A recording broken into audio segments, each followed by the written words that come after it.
Hello and welcome again to another episode of One Starfish, where our mission is to help change the world one person or one starfish at a time. As always, make sure to rate, review, subscribe, share. That's how we get the word out about what we do today. I'm excited for our guest today. James and I have been in touch for a while. He's actually sent me a lot of guests. He has his own YouTube channel. He's a very young guy in business, has his own YouTube channel called You Can Too, entrepreneur, personal coaching, all of that kind of stuff. Thanks for being on the show, James. Thanks for having me. I'm so excited to chat. Said you're in Florida. Wish I got to chat with you while I was there, but I'm really looking forward to this conversation. Hopefully, can inspire some people along with it. Amen. That's our whole goal. Awesome. Well, let's get into stuff. Before we even started, you said at 17. So I just want to go back to like childhood 17. Yeah, You yeah, know, you invested more money in your bank account into personal coaching. It doesn't even matter the amount of money, though we'll touch on that. It's just like who invests in personal coaching at 17? Where did that mindset come from? Are you raised in an entrepreneurial background, or like who was your mentor to even like think about that? yeah. Not at all. I can't say I had many mentors either. I think for me it was I saw what I didn't want, and so it made me really intentional about trying to figure out what I did want. I grew up playing baseball, thought that was going to be the route. I go to college, that was kind of like the path I thought I was going to do. Tore my labrum a few months before, like in 11th grade, and so I realized that that wasn't going to be the path for me anymore. College never made sense because I always thought like if I go to college, I'm going to get a job that pays me per hour, which never made any sense to me. Lost a lot of family growing up and at a young age, and so it was like I need to be intentional about the life I want to create. And if I didn't know what I did want, I definitely saw from my surroundings what I didn't want, the kind of life. And so it was just, I know we only have so much time on this earth. And the mindset for me was, well, money is being printed every second. I can definitely make more of it. Time I can't get back. And so when the opportunity kind of came into my life, it was kind of like a synchronicity. I trusted it and just took the leap. I mean, you make it sound simple, but like there's more to it than that. Like, Yeah. just even the mindset. Have you always been that way? Like your parents just believed you could do anything that you wanted to do? Like, tell us a little bit about how you were raised. Yeah, I think my mom definitely instilled a lot of belief in me. Yeah. My father passed when I was 6 years old, and so that Okay. was never. My uncle passed. My father and uncle both passed at 37, and my grandfather passed a few months before his retirement. So, three of the most really important men in my life passed really young and unexpected. And so, for me, Wow. it was more than anything, it was just mortality straight in front of my face. Like every time it happened, Right. it was kind of at first it was why is this happening to me? And there was a moment when I asked how is this happening for me? When everything really started to change, I asked a different question, you get a different answer. And so that was it for me. And so when something showed up in my life where I started listening to podcasts and you could tell I'm a big reader behind me, I just started realizing I could actually improve my life because for so long it felt like I had no really control over what was happening to me. It was like life was just happening to me. And so then I started to look out for ways life was happening for me. And so I listened to a podcast. At the end of the podcast, I talked about a coaching program. I had no idea what that was. I had no idea what a coach was. I didn't know any of it. But the person that was doing the coaching program was one of the biggest podcasters in the world. And I knew that over the past couple of years, my life changed dramatically and people saw it in my life. And so I thought, even if I'm not where I'd like to be, I'm a lot further along than where I used to be. And so hopefully I can help people along that journey by just sharing what I'm learning. And so I started my podcast from there because I invested into the coaching and kind of things really just took off from there. But no, it was never a thought. That's for sure. So, what were some of the things that you learned in the coaching that you felt changed your life? I think it was realizing that when I made the investment, I was the youngest coach in over 1,000 coaches, as you could assume. I'm 17, never really made any sense. To this day, still the youngest coach. And every other person that was in the coaching program, whether they were 30, 40, 50, they all had the same fears that I did. And so it was this awakening for me was the age had nothing to do with it. And I had multiple people believe in me more than I believed in myself. And I really found that really empowering because I find it's one of the most empowering things that you can do is find someone that will believe in you more than you believe in yourself so that you can see what is possible. Because most of the time, our perception of ourselves and our perception of what's possible is always limited because we're coming from our perspective, not from someone else's. And so when that happened, it really instilled a lot of belief in me when I never really had it growing up. And so that really opened my mind up to what was possible. And within a first few months, I started working with a lot of clients. And when I was working with a lot of clients, I did not expect to be able to work with people for thousands of dollars at 17 years old. Didn't think it was possible. Didn't know how it was going to work out. I mean, I never really imagined, I didn't know what to expect when I got into coaching. And so when I got my first few clients, relatively quick. Definitely put a lot of effort in. It just opened my mind up to what was possible, and working with people that were older than me at 17 years old and being able to help them opened my mind even more because it made me realize how much my age wasn't a limitation, but it was more so a superpower. And for a long time, I thought it was a limitation. That's really cool. So what are some things that you tell people or suggest that people do that help them? I definitely investing in yourself is like the biggest thing for me. I just made another investment into another coaching program, and every time I do it, it terrifies me because regardless of if it's worth the money, you never know what's going to come from it. I've worked with a few coaches that it did not work out to the way I wanted it to work out, but I always end up a better version of myself because I take myself more serious. I take whatever it is more serious. So I say if you're in a position to invest into yourself, or even if you're not, like I invested $7,500 when I didn't have 4 grand in my bank account. And so I forced myself, put myself my back against the wall to kind of figure it out. So I think almost inflicting stress on yourself and seeing what you're capable of is one of the most empowering things. But the same sense, just putting yourself in positions to see what you're capable of by taking on more than you can handle. I always say that that's just a really impactful way to see how much you can grow. So a lot of people this is a good thing because a lot of people are like, well, I don't want to, invest in this or that because like I want to get into debt. Doesn't Yeah. make sense. Like how many people I guess told you you were crazy for some of the things you did? And how did you handle that? Yeah. I kind of did it without asking for permission. You know what I mean? It wasn't something that like my money, I'm going to do what my life, what it feels right to me. And a lot of the people that maybe had those judgments about me when I first started are looking at me now and wishing that they asked more questions or were along that journey. And so I knew where I was going. And the thing that I think is really impactful is focus on the direction that you're going, not the speed that you're going. It's like if you surround yourself with people, if you were to just guess where you think they're going to be in 5 years from now, would you like to be where you think they're going to be in 5 years? And a lot of people I surrounding myself with, that wasn't the case. I did not want to be where they were going. And so I thought, well, I need to start surrounding myself with different people. So I started the podcast and I started interviewing people like Seth Godin and so many others that are in a much further along place than I am, but also in the same process of that, investing in myself. So I'm in the rooms with other people that invest into themselves. And so I just think the direction is more so than anything. It's like you're playing infinite games, and that was always the approach that I wanted to take. Wow, that's like such a great mindset. And so some of the people that you said like they probably wish they were at, did any of them, because it's always interesting, have any of them or many of them reached out and said, look, maybe it's later than you started, but now I'd like to like see how this journey goes? Or do you find most people that kind of are negative at the beginning just stay negative? Definitely stay that way. I made a video a few days ago and it did really well. That I said that most people like a real sign of growth is when people stop asking you what you do. Because when like for me, like friends that I used to hang out with, or even people like family, even they don't even ask me what I do nowadays because they couldn't comprehend it. Like they couldn't even put into like probably don't even believe it's real, to be completely honest. Like when they see me in Hawaii or see me in Florida last week and doing different things. And I think things just happened so quick because for so long I put in the work and didn't see any kind of growth. It was the invisible growth that I talk so much about is like you have to show up and not expect anything. And then everything happens so quick or seemingly happens so quick. So no, I think a lot of people, more so than anything, their pride, their ego gets in the way and it makes them want to not even be around it even more from like a pessimistic kind of perspective, I think.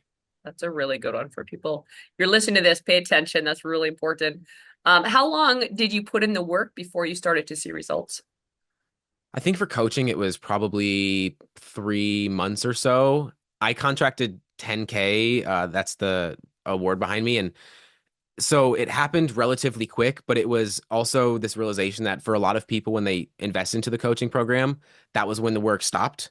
For me, that was when the work started because I just like I had to make it work. And so it was a lot those first few months of just putting a lot more effort than I do now. That's for sure, day to day. And when you say put in effort, like, were you, I mean, obviously you're reading and like there's a personal development side, but like, was it a lot of cold calls? Was it a lot of calls? Like, tell us a little bit about the actual work.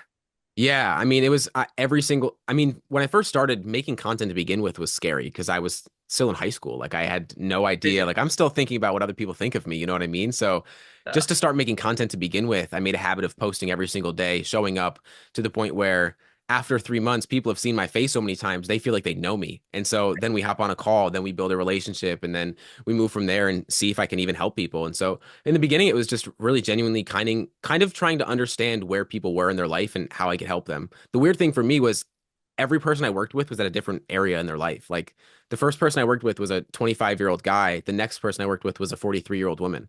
So it was like so massive of a difference that I wasn't targeting any specific person. I was just kind of putting out what I was learning and hopefully people could get something from it. And the people that resonated with it, we kind of moved on from there.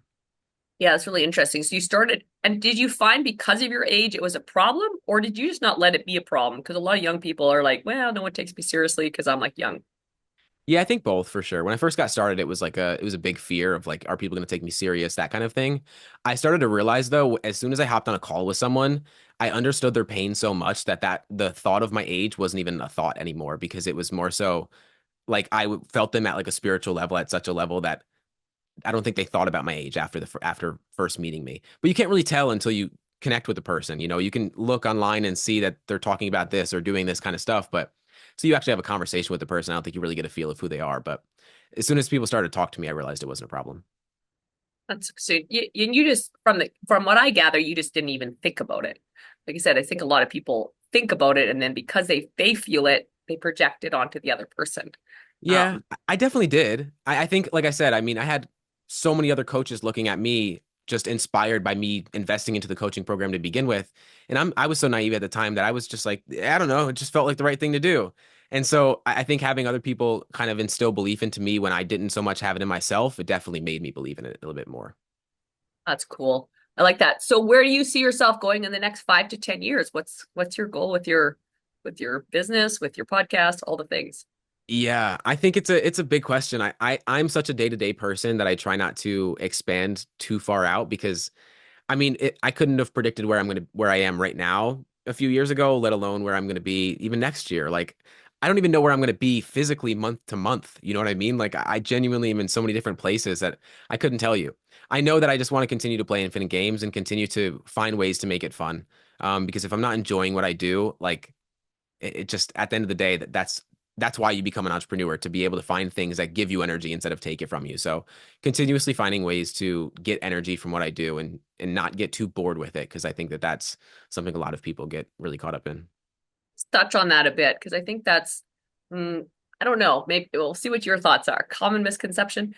There are days I'm guessing that you don't love what you do. And you don't get up every day fired up, super excited, all the things, if you're like any other entrepreneur I've ever talked to. Yeah. So, what do you do in those days? For me, I kind of if I'm not feeling like inspired to do work, I'm really trying to get into the energy of not pushing it. Because when I first started, that was all it was. It was if I don't feel like working, I'm working the whole day regardless of how I feel about it. Hmm. Nowadays, I think I take a different approach where I'm more intentional with the time that I use. And so maybe I'm working less hours, but I'm doing a lot more within those hours. And so if I don't feel inspired to work on a day or something like that, maybe I'll go on a walk and I'll work on creative ideas instead of going hard on emails or whatever I have to do that day kind of thing. Like today I have 3 podcasts back to back to back because I know that today I'm all in kind of content mode instead of, doing mode like work on my computer or doing actual physical calls, that kind of thing. So I think it's just being more intentional about what I want to do with each day and not putting the pressure on myself that I have to do something because I got this job for a reason. Like I don't have to do anything and just reminding myself of that. Yeah, you still have to pay the bills. For sure. Right now, you don't have as many bills as some people listen to this, but there's still bills. So you got to do sometimes the work, even when you don't feel like it. Have you always had self-belief in yourself? Because I feel like you have very strong self-belief. Have you No. always had that? No, not at all. I think that's why it's such a big part of my journey. Because I didn't growing up for sure. I didn't have anyone to really believe in me, I guess, if that makes sense. And I never really got it for myself. And so the podcast, You Can Too, was almost an affirmation I told myself because I didn't have that belief. And so when you see so many other people doing amazing things, it was like, well, what makes you think you can't do the same thing? And I think just having that undeniable, unwavering belief has really helped me along the journey of just not attaching myself to what needs to happen, but just showing up, not needing anything to happen from it. And usually things happen from there. That's really good. I like that. So Yeah, so if you had someone that came in now and was like trying to build their belief, what's one book or one thing that you would suggest to them to help build belief? I would say I'm gonna give you two because two come to mind. Breaking the Habit of Being Yourself by Joe Dispenza is one I recommend to every single person. I often say if you could read half of that book and still get everything from it. And then the other one is a book that not many people have heard about is Psycho-Cybernetics by Maxwell Maltz, 1960s, I think it came out, which is insane. But Yeah, that one, when I first read that, that was like, everyone needs to read this. read that one a few times. Yes, very Yeah, good books. great book. And yeah, Breaking the Habit. Actually, I just saw that there's another Dr. Joe follow-up advanced workshop, and I'm debating if I'm going to go. Actually, Yeah. I've been to one of his, so we'll see. Yeah, that's really good. Those are really good. Okay, so then because what do you think is the biggest thing that people, I don't know if there's the biggest thing or the top five, whatever that people do lack that's a difference between being a successful entrepreneur and being a hobby entrepreneur? Mm. I think I go back to investing into yourself because I find that Mhm. like the amount of coaches that I know that don't have coaches blow me away because it's like, how can you expect someone to invest into you if you don't invest into you? And Right. so, like, there's a big difference between being committed to something and being interested in something. That's the hobby entrepreneur, the person that's they're interested in it, but they're not really committed to it. And when Right. you don't feel like you said, when you don't feel like showing up on the days where you just don't feel inspired, that's where commitment is always going to be there. Commitment's always been there for me. I just, some days I'm going to work a You little bit change what you less. could to, but you're still committed. Exactly. Like Good. I love that point. I'm always in work mode. There's no getting away from Good. that. That's what I like Um, to hear. yeah, like there's that I need to have to I honestly have the opposite problem of uncomfortable is not working. And I think a lot of entrepreneurs have that where for most people it's the exact opposite. And so for me Yeah. it's just working on turning it off to be completely honest sometimes. Good. So yeah, if you're listening to this, like you said, like some days you might have an off day, you might switch it, but you're always on. Oh So if yeah. you're wanting to be successful in whatever field you're building, you're always on. So, that's a great question. And you're always investing in yourself, Yeah. even when you don't have the funds to invest in yourself. Um, yeah, that those are really good points. So I always have three final questions and then anything that we really didn't touch on. And I'm gonna have everything in the show notes, guys. I know you want to follow James. He's got some great content out there. So we'll have his podcast, we'll have all that information in the show notes. But always three final questions and anything we didn't touch on that you think would be really impactful for our listeners. Um, First and final question is, if someone's looking for their purpose, what's one sentence you would say that could help them find it? Try things and stop looking for it. Try things and stop looking for it. Yeah, stop looking for your like if you're looking for your purpose, I think it's going to be difficult to find, but if you just try things and you just try a bunch of things, it'll just probably come to you. I like that. Second question, what's a favorite quote? I'm sure you have lots. What's a favorite one and why? All that matters is how you feel about yourself when you're by yourself. I heard that from Tom Bilyeu a few years ago, and I've probably said that a billion times. Because I've seen so many entrepreneurs and so many just people that are really successful. I've spoken with a lot of successful people that work with billionaires and all this other kind of stuff that they're just not happy. And a lot of entrepreneurs don't have good relationships and overwork and just value the wrong things. And so I think at the end of the day, if all that really matters is how you feel about yourself when you're by yourself. Your reputation with yourself is that good. Oh, that's a good one. That makes me think. And then third and final question, what one word or sentence you want on your gravestone? That's a tough one. I think one, I guess, I don't know if this would be on my gravestone, but it's like a mantra that I've lived by that I say a lot is I don't know. A lot of the time when we're in moments of darkness or we're going through really difficult times, we feel like we know that this is going to lead to something even worse or we're going down a deeper path, but we really have no idea what's going to happen. And I think just relying on knowing that we do not know what it's going to lead to is always affirming because we remind ourselves that like we're not as in control as we think. Mm, I like that. All right, you run into someone in the coffee shop and they're like, okay, we're going to invest in ourselves. We got to believe in ourselves and all that kind of stuff we went through. What's something we didn't touch on that you think would be really impactful for our listeners? Um, I guess I'll give another perspective that I often live by is it may not be my fault, but it's still my responsibility.